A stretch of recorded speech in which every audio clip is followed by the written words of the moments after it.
And to each and every one of you, look, it's a beautiful Friday afternoon. We know the snow is going to fly before too long, so there's things you can do. Look, we look forward to it. That's what makes us different. But coming here, I can't tell you how grateful I am. On behalf of Vice President Harris and myself, thank you. Thank you for coming here. Thank you for the work you're doing. Thank you for giving us the opportunity to earn your vote and go out and get people. But I think more importantly, thank you for believing in this country and this democracy. That's why you came. That's why you came.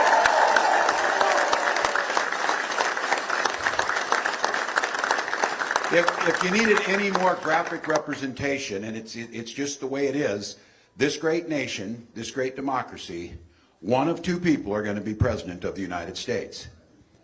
And there was one person on that stage that is qualified to do that job, that showed that time and time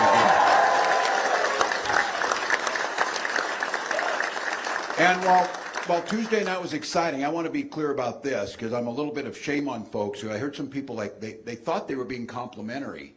Said, wow, she did so great, I'm really surprised. Why are you surprised? Why were you surprised? She's a prosecutor, county attorney, Attorney General of California, United States Senator, Vice President of the United States.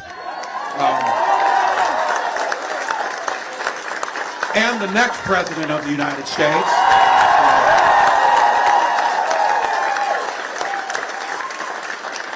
And I just want to say to this community, the mayor, to everybody else, coming over here, we just came, did a little stop. I'm learning all these new terms. Look, 4 weeks ago, I'm sitting in my house minding my own damn business, and now I'm here. And so we're getting to do this. So they have off the records where we have unscheduled stops. And we just stopped down the street and met Anastasia and Anton and their son Mark, who work down there at the Ukrainian bakery.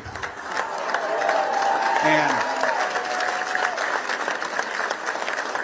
this community opening their hearts as their country's at war, welcoming them here, and their hard work of opening their own business and selling me cake down there that I probably don't need, but I sure wanted. And I just think about that. And as we were standing there and speaking pride in this country and the gratitude of being here, you saw the other night, some of those questions should have been very easy. And let me say this, standing in the Ukrainian bakery in Wausau, Wisconsin, in front of Ukrainians whose country's at war defending democracy, the answer is simple. Ukraine must win the war. Vladimir Putin is the aggressor.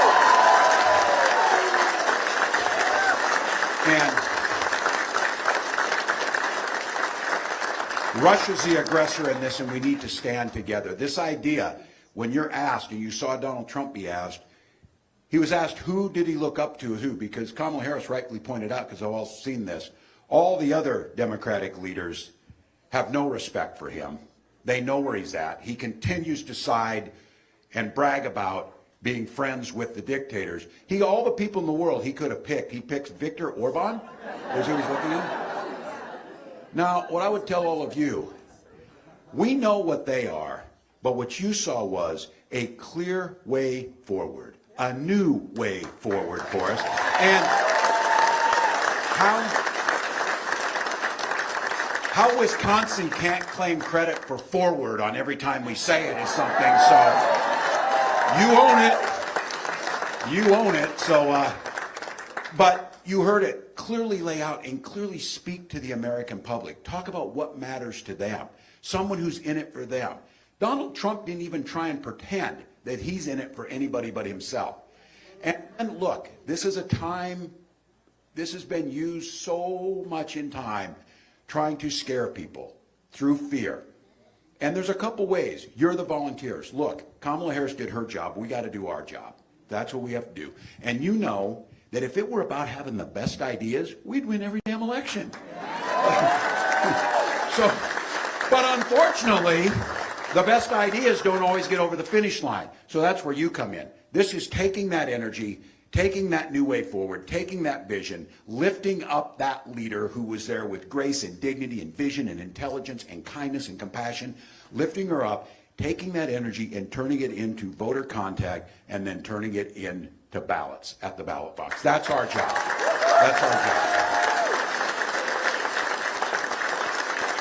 And I know I know this is hard work, picking up the phone, calling people, door knocking, getting people registered. But you can feel it across this country. We just came from Michigan State University in East Lansing. We were in Grand Rapids. Somebody's there, Spartan. There you go, good work. Go green, you were into it. So, but young people are out. They're engaged again. Because look, there's a couple ways you go about this. You can go the way about it that they do, and you can do all you can to make it difficult to vote. You can do all you can to suppress votes. You can do all you can to make people cynical about our system and our electoral system, or to make people just check out from it. Or you can do what all of you do. You can do voter engagement. You can inspire people. You can lift them up, and we can get them to the polls to show that democracy is the right way to go.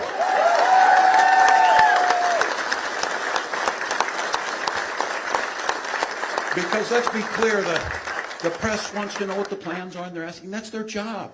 At where we gather, we celebrate the press as part of our democratic system, an important part of it. We celebrate where they're at. And Donald Trump continues to try and suppress, continues to try and lie. But at a debate, if the Ukraine question wasn't easy enough, there's one even easier than that. And that one is, when you lost the 2020 election, why do you continue to lie about it? Why do you continue to lie about it? And I get it, this idea of trying to say, well, we need to stay fair and all this. We cannot be that frog in that slowly raising water temperature where we recognize that that is normal. That is nowhere near normal. And what we know is the way to put an end to that is to simply work our butts off, call our neighbors, get people to the ballot box, win this election, and let him go complain for however long he wants to complain. Let him go complain. So,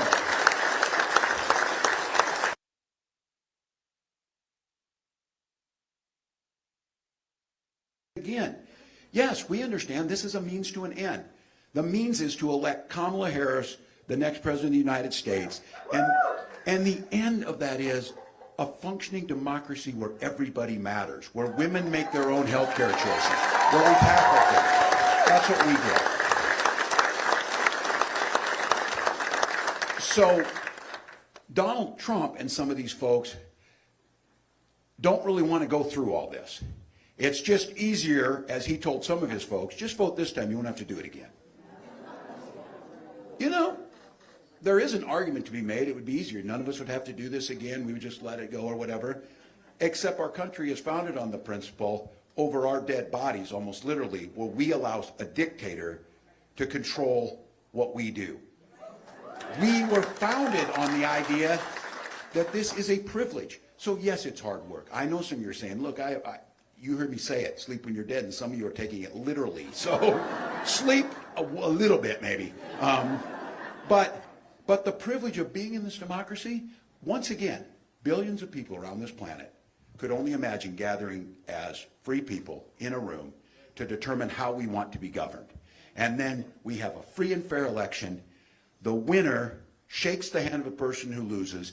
And what used to happen before Donald Trump is, the folks who lost did everything they could to make the folks who won successful, to try and win. You know that there's examples of it. You know, the Republican Party contributed much. This is not the Republican Party. This is Trumpism. This is not anybody who's interested in it. So look, we get the privilege of being alive at the time to fight this incredibly important fight in the long history of American democracy. We get the chance over 53 days to talk to our neighbors and tell them why this matters. We get to look at our children and the young people and say, this politics can be fun. This politics can be inspirational. This politics can lift us all up. And you get to be part of something, because each one of us gets a single vote and puts it forward. But when we come together around shared values, those values of freedom, you saw it in Chicago. We made it very clear. There's only one party right now stands for freedom, and that's us, right here. That's us.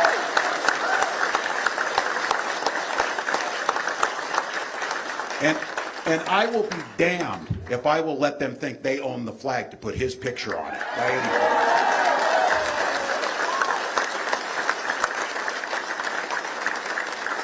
And while we're all at it, we know a little something about family. We know a little something, and those families are your choices. What your family looks like is your choice, and supporting those families and supporting those children. So whether it's freedom, whether it's flag, or whether it's the family, that's what happened, and you saw it in Chicago. Now, I will claim this. I did this on a personal thing. I took football back from them, too, by the way. So, just so we know, we're not gonna have it. So, look, for all of you, we're here today to say thank you. We're here today to encourage you. We've got 53 days. I know we've asked much. I know we've asked much. If we can get people on another shift, if we can get people out on another door knock, because truly, this election is going to go through a few states, and in one of them is Wisconsin. It's going to go through a few counties. And I know people say, well, you know, it's a little redder county or whatever. It's about reducing the margins. It's about pulling.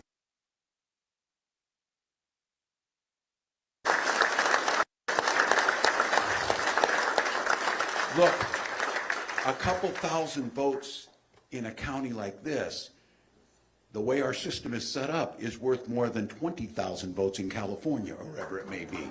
So we know, and look, I'm going to say this, the states that are the ones that are going to really come to it, Wisconsin, Michigan, Pennsylvania, they're really messing. We are people that walk on water half the years. We like snow. Our ancestors came across and could have kept walking till they found the Pacific Ocean and palm trees, but oh hell no, they stopped right here. Right here. And they carved out a way of life. And when it's in Wisconsin, they taught us a little something about co-ops. They taught us a little something about union organizing. They taught us, that's right here. That's right here. And those things built the middle class. Those things, and you know we've got the saying over there, you've got some great senators over here. By the way, don't even allow anybody to consider not sending Tammy Baldwin back. Don't even consider. We had a senator that we lost all too early, but it's still in our blood and in our DNA. When Senator Wellstone just said very simply what we all believe, we all do better when we all do better. And so Wisconsin, the Wisconsin coordinated campaign, to all the candidates who are putting themselves out there, all of you came on this day to be there. This is a privilege for us to do it. And let's wake up on that 54th day and be able to look at one another and know that we were part of this time.